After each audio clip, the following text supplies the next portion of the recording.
I'd like to move on to the Q&A session, and I'd like to welcome some of the presenters for this session for some additional clarification and some questions. I'd like to ask first Mr. Takei from NSOG Energy Solutions Thailand.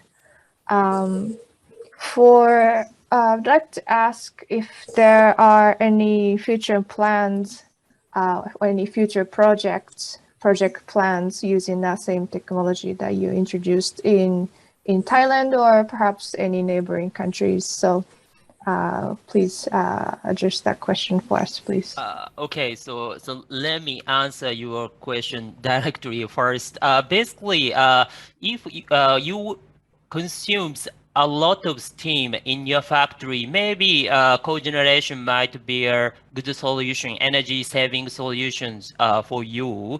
And to be specific, if you produce, for example, rubber like Yokohama, or so if you have fermentation process like fiber, and if you produce a fiber like Toray, basically you may have a process to consume steam. So if you consume a lot of steam, cogeneration might be a good solution.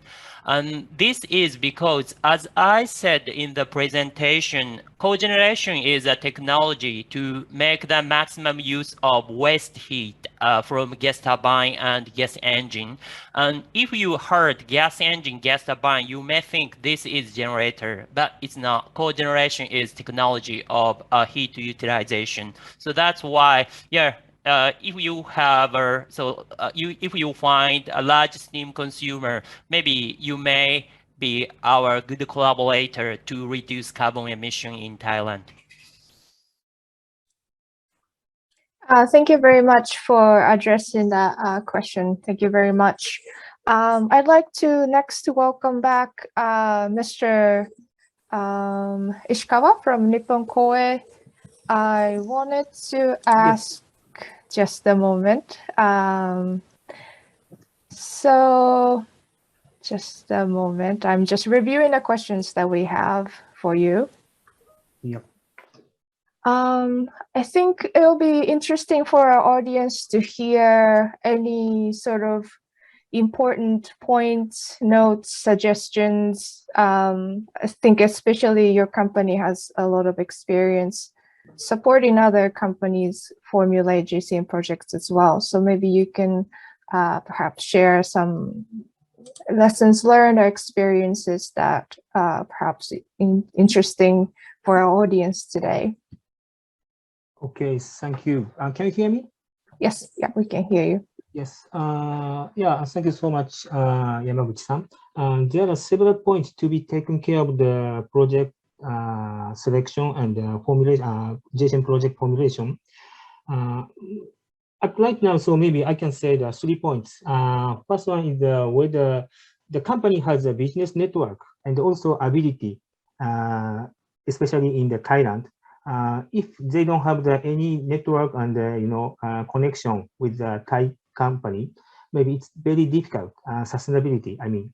And the second one is the technology can contribute to the government policy and zero carbon, the plan.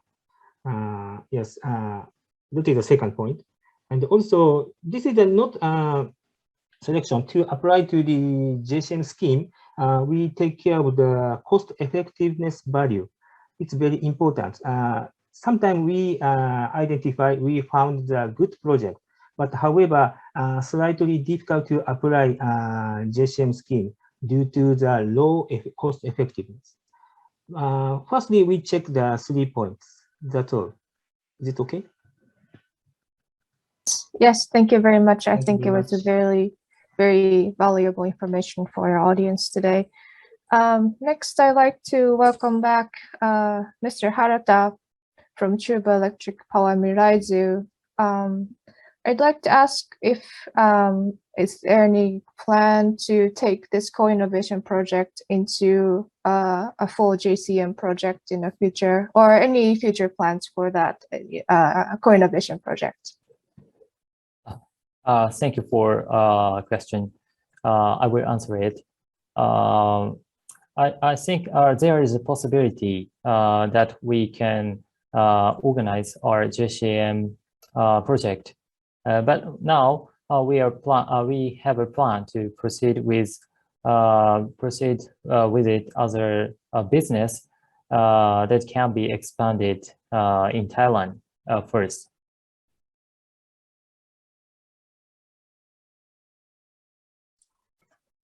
Thank you. Thank you very much for that answer.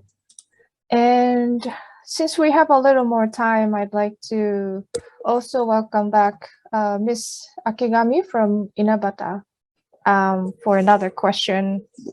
I'm wondering, since with this ongoing, now almost 2-year-old COVID-19 crisis, perhaps our audience will find it interesting to hear from you. So what are some of the challenges and perhaps some of the solutions that you are utilizing to move your project forward? Yes, our project was adopted last year. So actually, I never go to Thailand and Chiang Mai.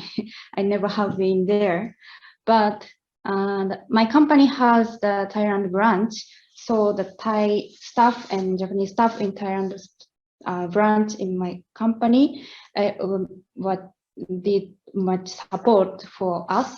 And yes, we and our partner company has many online conference to proceed this project to JCM application. So the Zoom is a very technical way to achieve this project, I think. Yes.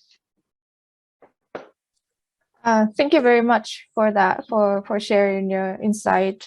Yes, indeed. I think we can always come up with new solutions to sort of address challenges in difficult times, such as what we are actually doing right now is to have an online webinar. We used to have these in-person events, but thanks to all new technologies, we can still have these events and give you the most updated information on JCM on close to not in person, but on live as a live event. So I think I'll conclude the Q&A session. And again, if there are any questions that were not answered today, please do not hesitate to contact us, Global Environment Center Foundation, anytime through the email. We welcome any questions, any clarifications. We are always open to questions and your comments and thoughts. So